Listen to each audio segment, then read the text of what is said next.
Alors, veuillez l'accueillir très chaleureusement, Nathan Huffing. Good evening, everyone, and thank you for giving me the opportunity to talk here tonight, and thank you for making the translation on the biography. Je parle un peu français, but I will do this talk in English. Self-management support, the foundation of pain management. So, let's start with a case. Imagine, you are 40 years old. You've had episodic low back pain since your 20s, but now you have radiating low back pain in your right leg.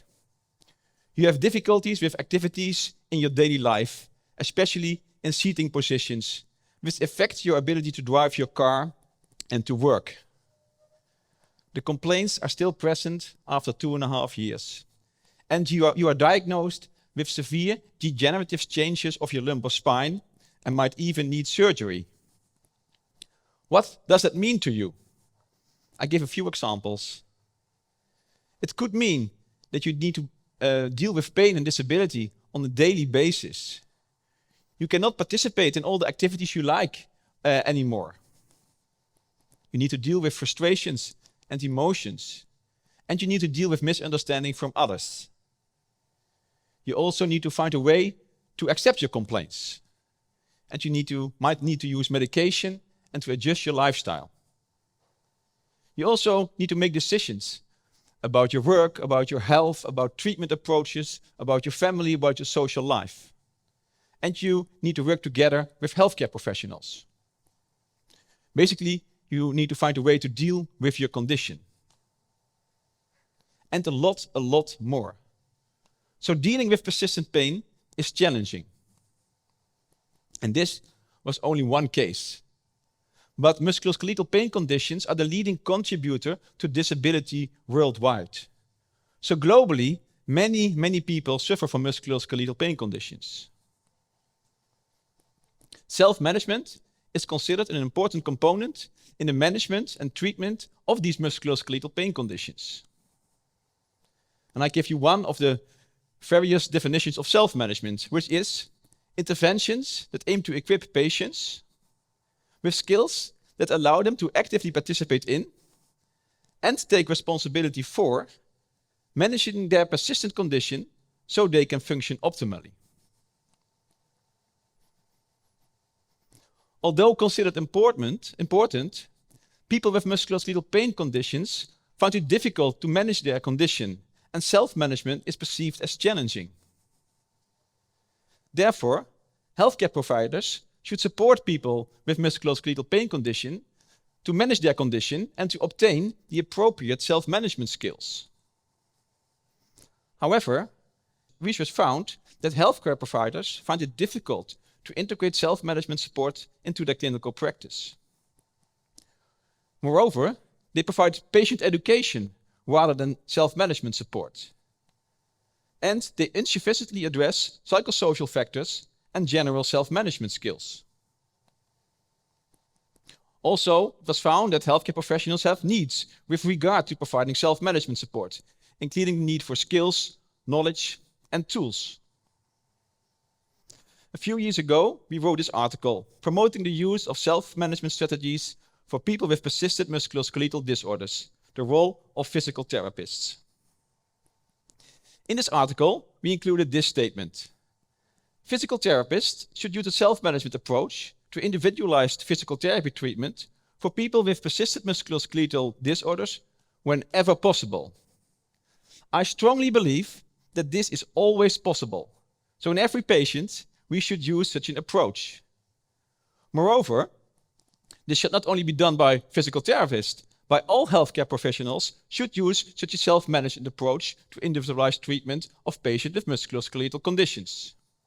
And lastly, not only in people with persistent conditions, but only in people with acute and subacute conditions.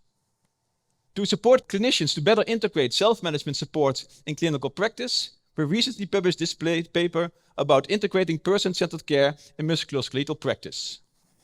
We believe that this paper can be helpful for clinicians to provide patient-centered care and self-management support, but also can be helpful for policymakers and patients living with persistent pain.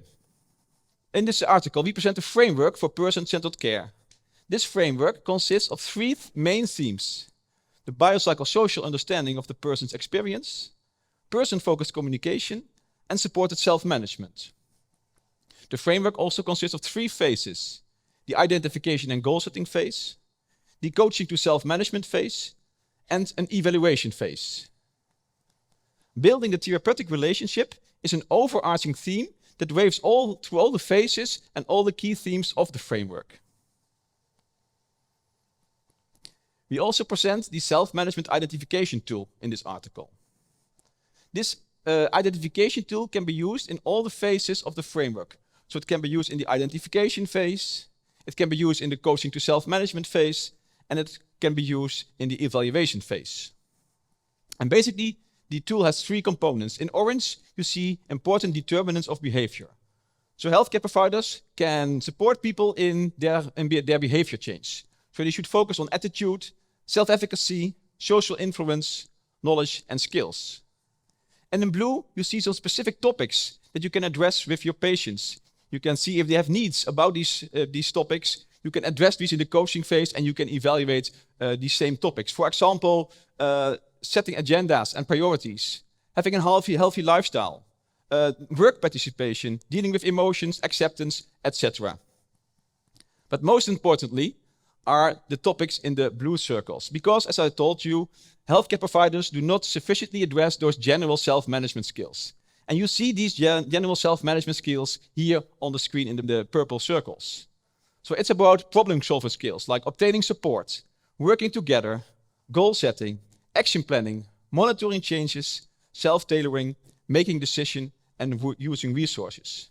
So healthcare professionals should focus on these general self-management skills as well. Let's have another look at this case. This is not a fictive case. This is my story. I'm not only a physical therapist, a self-management master trainer, a researcher whose PhD was on self-management. I'm also a person living with persistent pain. In the past years, I was able to manage my condition with all the skills that I have obtained in my whole professional career. However, most people with musculo-skeletal pain conditions do not have the same background, knowledge and skills as me.